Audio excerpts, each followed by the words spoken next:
Hello children, today I'm going to read Unit 2 Ivan's story from the book Gulmohar Language for Life 9th edition class 5.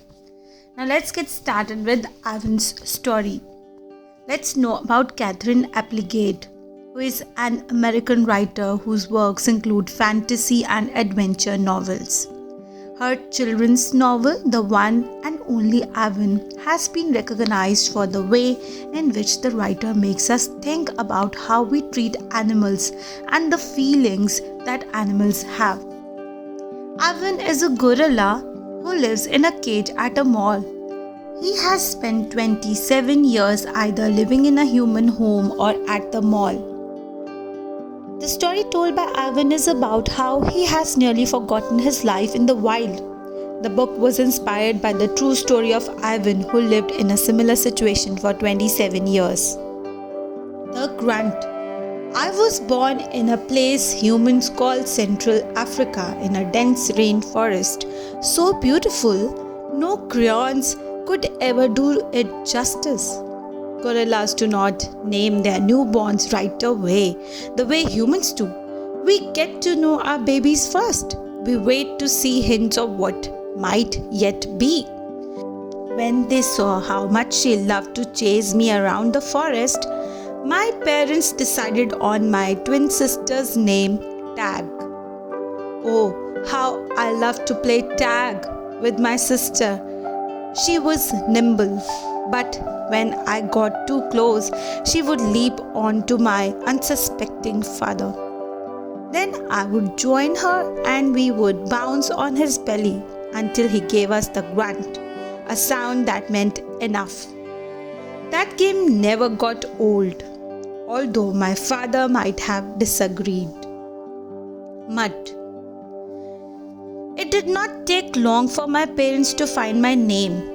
All day long, every day, I made pictures. I drew on rocks and bark and my poor mother's back.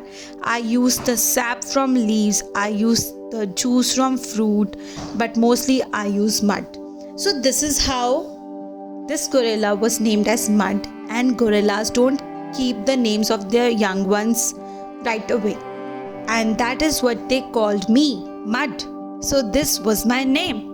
To a human, mud might not sound like much, but to me, it was everything. So this is how his name was very important for him. Next is protector.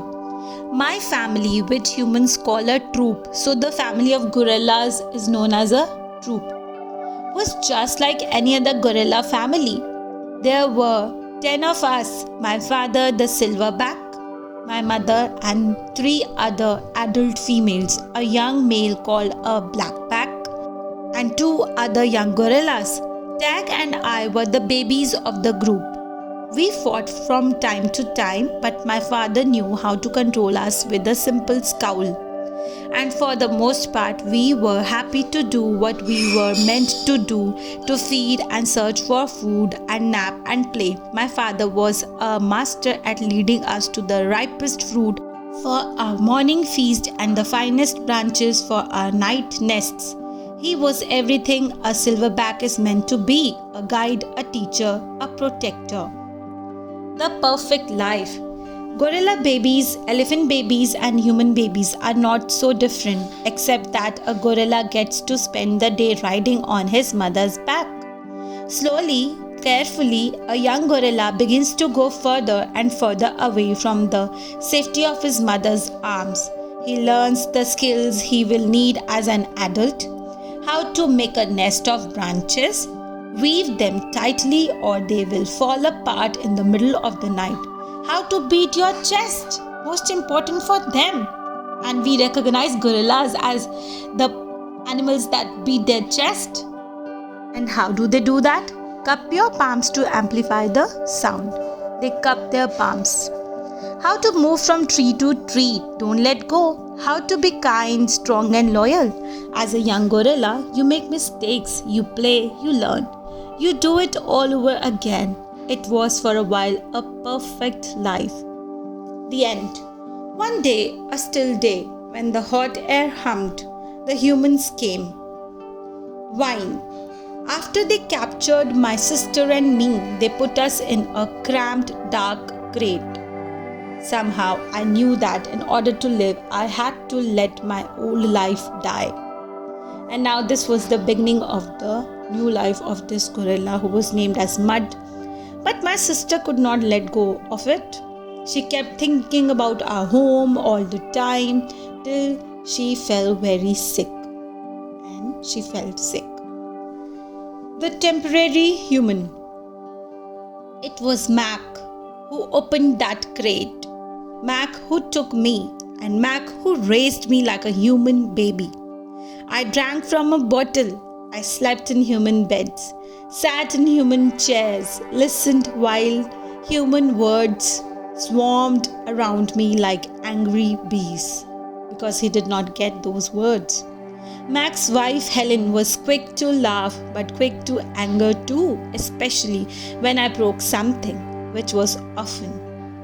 I broke the blender when I squeezed 3 tubes of toothpaste and a bottle of glue into it.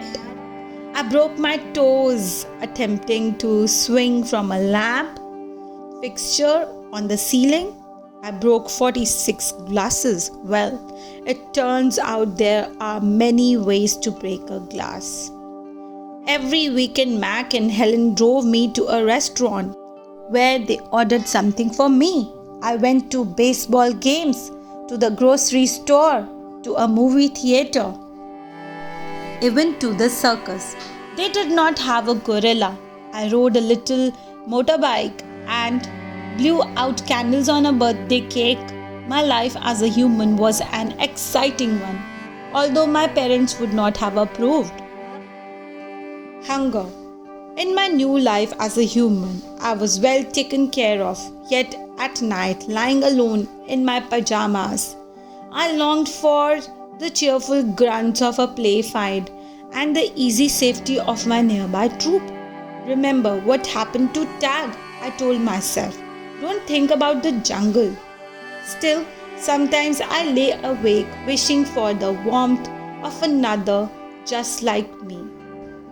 Later, Ivan is sent to a shopping mall where he becomes a part of a stationary circus for many years. Here, he becomes used to humans watching him all the time and he hardly ever thinks of the jungle. After people begin to protest about Ivan's living conditions at the mall, he is adopted by a zoo. To know more about Ivan and what happens to him, read the complete novel. This chapter is adopted from The One and Only Ivan by Kathryn Applegate. I hope you like the chapter, children. And here are the back exercises for you which I am showing to you, which you have to do it on your own on the basis of understanding of the chapter that I have just read to you. These are the back exercises. Just go through them and try to do it. And I hope you like the story. Thank you so much, children. Do not forget to like and subscribe our channel Smart Kids Wonder. Happy learning.